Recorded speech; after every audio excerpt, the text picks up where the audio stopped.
Chers auditeurs, Dear listeners, bonjour. welcome in Comme d'Archi Podcast Season 4 Saison 4, dans le monde fascinant des architectes. and in the architectural projects. Je suis Anne-Charlotte Deponte, passionnée d'architecture et docteur des universités en histoire de l'archi. I am one of the spokespersons of Anne-Charlotte, who is a PhD in architecture history. Merci Thank you d'être avec moi aujourd'hui. to be with us today. Et And maintenant, now, lundi en français, place au talent. and Wednesday, let's talk projects. In English, of course.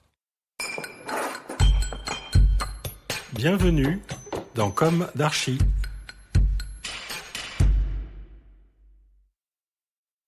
Chers auditeurs, bonjour. J'espère que vous allez bien. Je suis heureuse de vous retrouver aujourd'hui pour le premier volet d'une petite épopée théâtrale en Occident. La diffusion des interviews d'architectes reprendra courant janvier. En effet, j'ai décidé de prendre du temps pour les fêtes. En l'attente de mon retour et pour honorer nos rendez-vous du lundi et du mercredi, je vous ai concocté cette série intitulée « Petite épopée théâtrale ». Vous pourrez cependant retrouver les interviews d'architectes dans les rediffusions du vendredi qui, elles, se poursuivent. Pour cette période de Noël, j'ai longtemps hésité.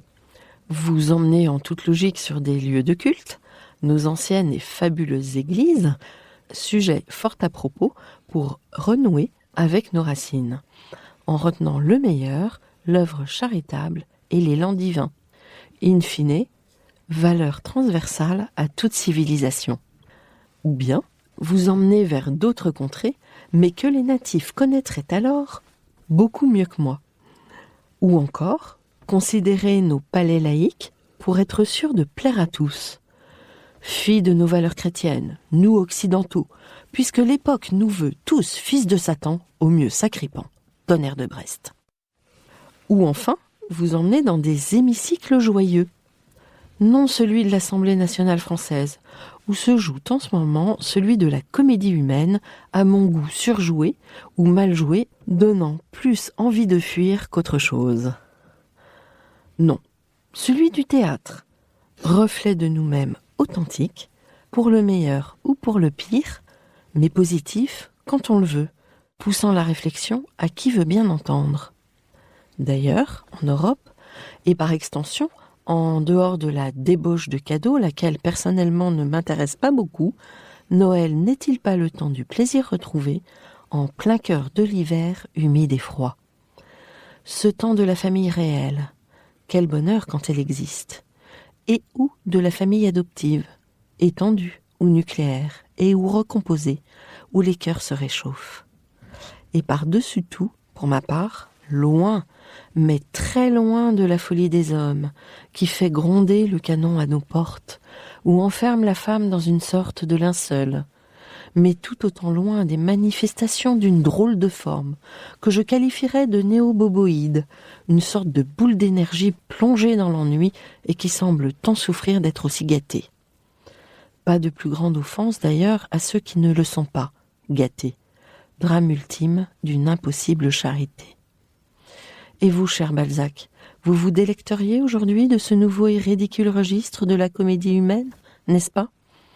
À moins que vous ne finissiez par vous y perdre de tant de circonvolutions et autres torsions propres à l'époque privée de ses points cardinaux, eux confisqués.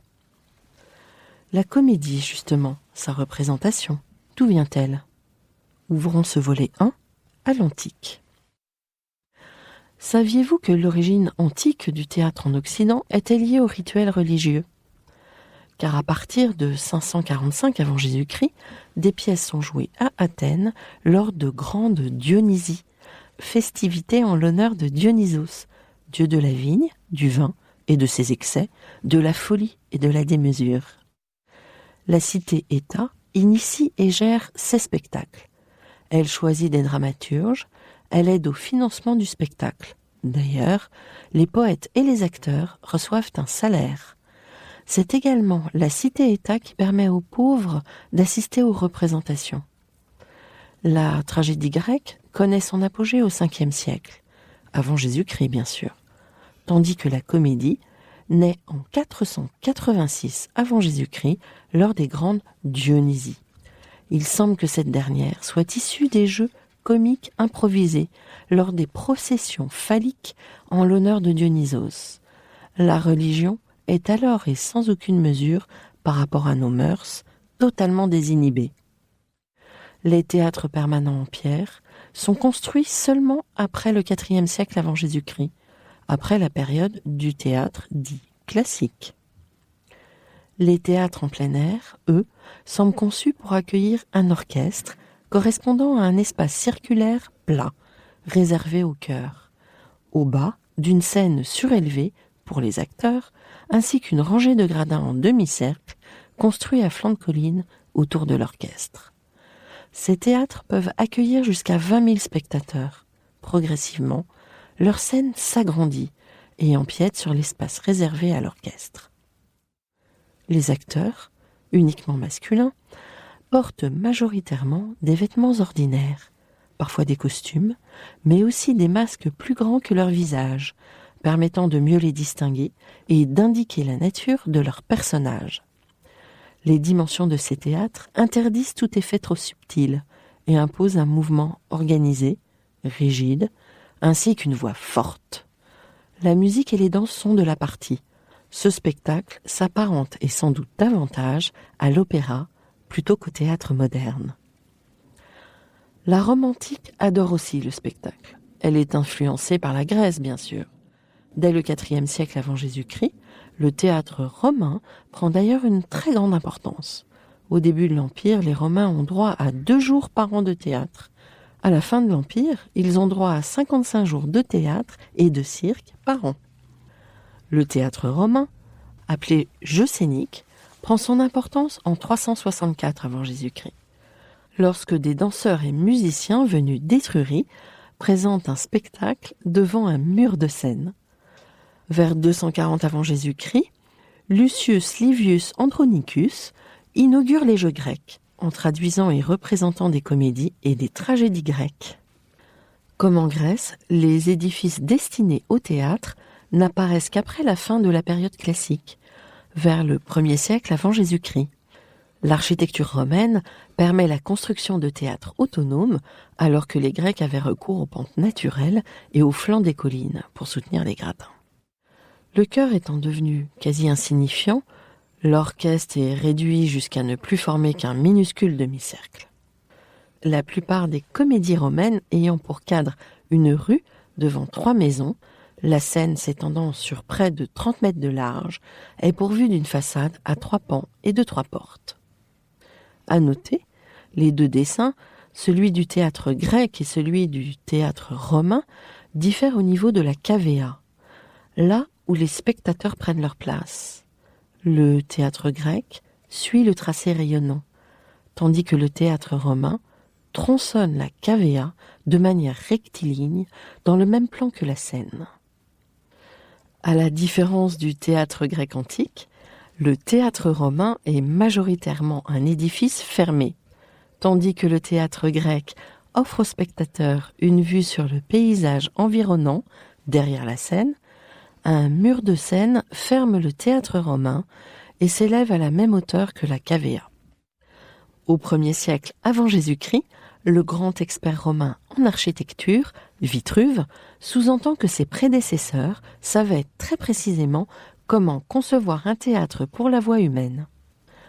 Selon les règles des mathématiques et des méthodes de musique, écrit-il, et il ajoute, ils ont su faire en sorte que les voix provenant de la scène parviennent plus distinctement et plus agréablement aux oreilles des spectateurs, en concevant des théâtres selon les lois de la science de l'harmonie.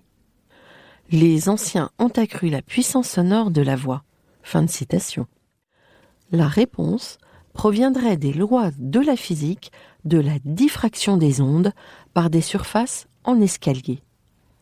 Il est établi depuis plusieurs années que ce type de surface peut en effet accentuer certaines fréquences et en atténuer d'autres, comme par exemple le cas des ondulations microscopiques sur les ailes d'un papillon qui reflètent fortement certaines couleurs. Quoi de plus durable que ces théâtres de pierre dont les vestiges sont encore remarquablement conservés? Quoi de plus remarquable que le théâtre antique grec d'Épidore?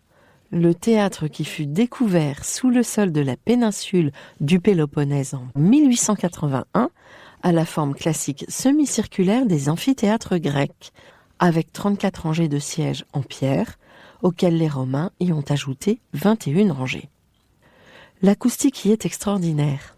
Un acteur, situé sur la scène, en plein air, peut être entendu au dernier rang à une distance de près de 60 mètres. Je vous souhaite de joyeuses fêtes et je vous espère serein et entouré. Des pensées toutes particulières à ceux qui sont dans la solitude. Prenez soin de vous et rendez-vous dès la semaine prochaine avec un nouveau numéro. Au revoir.